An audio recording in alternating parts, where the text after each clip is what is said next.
मैं अपने क्षेत्रीय अध्यक्ष और अपने लोकसभा के प्रत्याशी राघव लखन पाली से भी आग्रह करता हूं कि माननीय राजनाथ सिंह जी का पुष्पगुच्छ लेकर के भेंट करें। निर्वाह कर रहे भारत की हैसियत दे।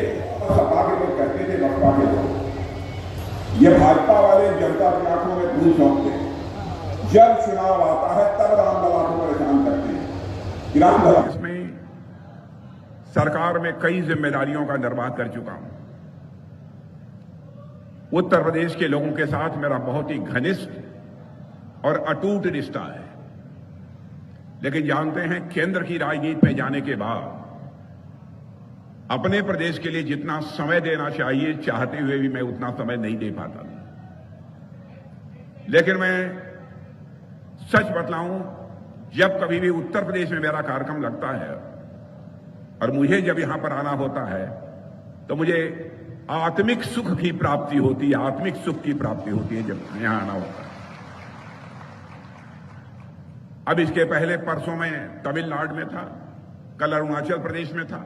लगातार कई दिनों से सारे देश भर में सार्वजनिक सभाओं का सिलसिला चल रहा है और उत्तर प्रदेश में आज शुरुआत कर रहा हूं तो इस सहारनपुर की धरती से, बेहद की धरती से मैं यहां चुनावी अभियान का शुभारंभ कर रहा हूं। हमारी उत्तर प्रदेश की सरकार श्रीमान योगी आदित्यनाथ जी के नेतृत्व में चल रही है। केंद्र की सरकार हमारे प्रधानमंत्री मोदी जी के नेतृत्व में चल रही है। मुझे बतलाने की जरूरत नहीं है, केवल उत्तर प्रदेश ही नहीं है बल्कि सारे हिंदुस्तान की जनता इस सच्चाई को स्वीकार करती है। चाहे यहां के मुख्यमंत्री योगी जी हों, चाहे हमारे देश के प्रधानमंत्री मोदी जी हों, दोनों लोग अपनी जिम्मेदारी का बखूबी निर्वाह कर रहे हैं, ठीक तरीके से निर्वाह कर रहे हैं। बहनों भाइयों, इस सच्चाई को भी नकारा नहीं जा सकता। केंद्र में मोदी जी के नेतृत्व में सरकार बनने के बाद सारी दुनिया में भारत का कद बढ़ा है। पहले भी दुनिया के कई देशों में सार्वजनिक सभाओं को संबोधित करने का मुझे अवसर प्राप्त हुआ है।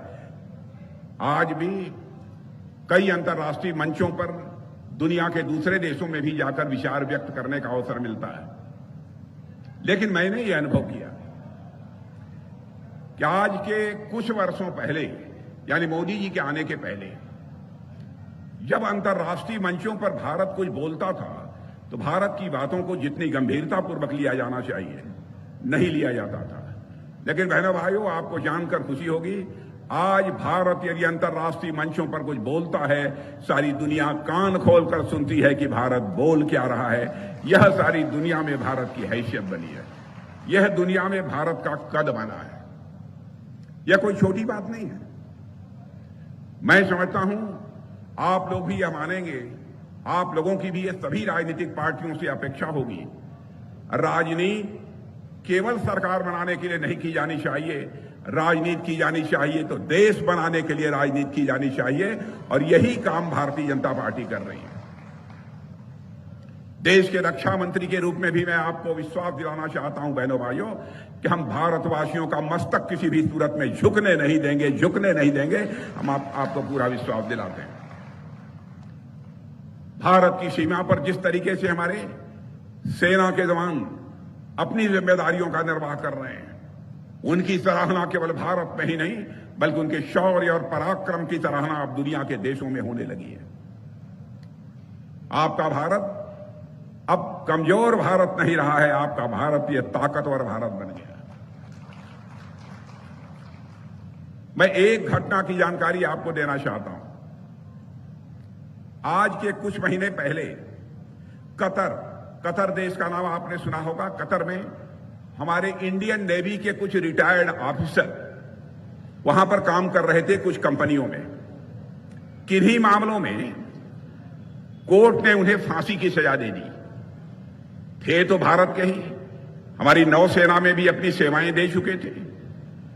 बहनों भाइयों, स्वाभाविक है हम लोगों को परेशानी हुई। कोई ऐसा अपराध नहीं था कि उन्हें फांसी की सजा दी जाए, लेकिन कतर की अदालत ने उन्हें फांसी की सजा दे दी। उसके बाद प्रधानमंत्री जी से चर्चा हुई और प्रधानमंत्री जी ने कतर के राष्ट्रपति को मिलाकर सीधे टेलीफोन पर बात की।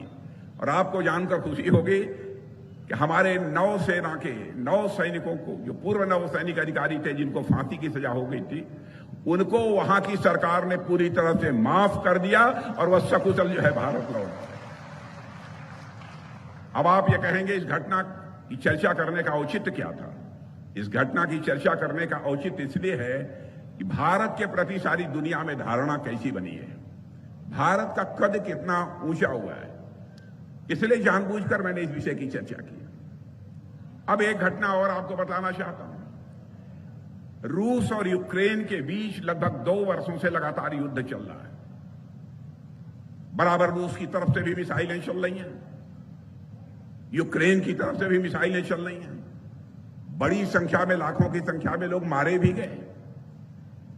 ज्यों ही रूस और यूक्रेन का युद्ध प्रारंभ हुआ था तो भारत के हमारे बहुत सारे बच्चे यूक्रेन में उस समय पढ़ते थे।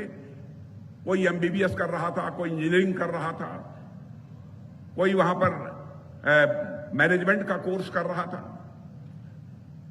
तो यहां जो उनके माता पिता भारत में थे वह कहने लगे कि मोदी जी चाहे जो भी हो जाए, हमारे बच्चों को जल्दी से यूक्रेन से बाहर निकालिए, नहीं कब उनकी जिंदगी चली जाए कुछ कहा नहीं जा सकता। बहनों भाइयों, ये भारत की हैसियत की मैं चर्चा करना चाहता हूं। हमारे प्रधानमंत्री ने 2 देशों का युद्ध चल रहा था, भारत के बच्चे वहां फंसे हुए थे। हमारे प्रधानमंत्री ने टेलीफोन उठाया, रूस के राष्ट्रपति मिस्टर पुतिन से बात की, यूक्रेन के राष्ट्रपति मिस्टर वहां जेलेंस्की से बात की, और साथ ही अमेरिका, जो दुनिया का सबसे ताकतवर देश माना जाता है, उसके राष्ट्रपति मिस्टर बाइडेन से बात की।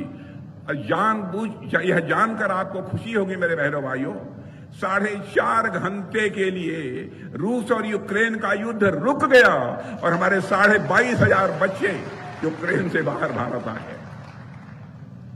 यह भारत की हैसियत बनी है। 2014 में जितना हमको समर्थन प्राप्त हुआ था, 2019 में जनता का समर्थन उससे भी अधिक बढ़ा है। क्यों बढ़ा है? लोग ये समझते हैं, जैसी उनकी हसरत थी, जैसी उनकी इच्छा थी कि भारत का मस्तक दुनिया में ऊंचा होना चाहिए, यह सरकार मोदी जी के नेतृत्व में इस जिम्मेदारी का बखूबी निर्वाह कर रही है। भारत की हैसियत देखो आप, भारत की हैसियत। बहनों भाइयों, पहली बार हमारे देश के वैज्ञानिकों ने करिश्माई काम किया, करिश्माई काम किया। अभी तक रूस, अमेरिका, बड़े बड़े देशों के बारे में आप सुनते थे, भारत के बारे में लोग कहते थे भारत यह गरीबों का देश है, कंगालों का देश है। आज के कुछ वर्षों पहले यह भारत के बारे में यह धारणा बनी हुई थी, लेकिन अब भारत ने करिश्मा कर दिया है। भारत के वैज्ञानिक धरती पर ही नहीं, अब चंद्रमा पर भी लैंडिंग करने में वह कामयाब हो गए। मेरे बहनों भाइयों, चंद्रमा के साउथ पोल पर हमारा लैंडर जो है लैंड कर चुका है। मुझे याद है कि पहली बार जब वो कामयाब नहीं हो पाए थे हमारे वैज्ञानिक, तो प्रधानमंत्री सुबह पहुंच गए उनके पास और जाकर वैज्ञानिकों से मिलकर उनकी पीठ थपथपाई थी, और कुछ वैज्ञानिक उनसे चिपट कर रोने लगे। लेकिन उन्होंने ढाढ़स बढ़ाया, चिंता मत करो। चंद्रयान 2 उन्होंने छोड़ा था, वह विफल हो गया था। चंद्रयान 3 की उन्होंने कहा कि तैयारी करो। और बहनों भाइयों, हमारे वैज्ञानिकों का हौसला अफजाई की हमारे प्रधानमंत्री ने, और हमारा वह जो है चंद्रयान चंद्रमा के दक्षिणी ध्रुव पर जाकर लैंड कर पाया। और आपको जानकर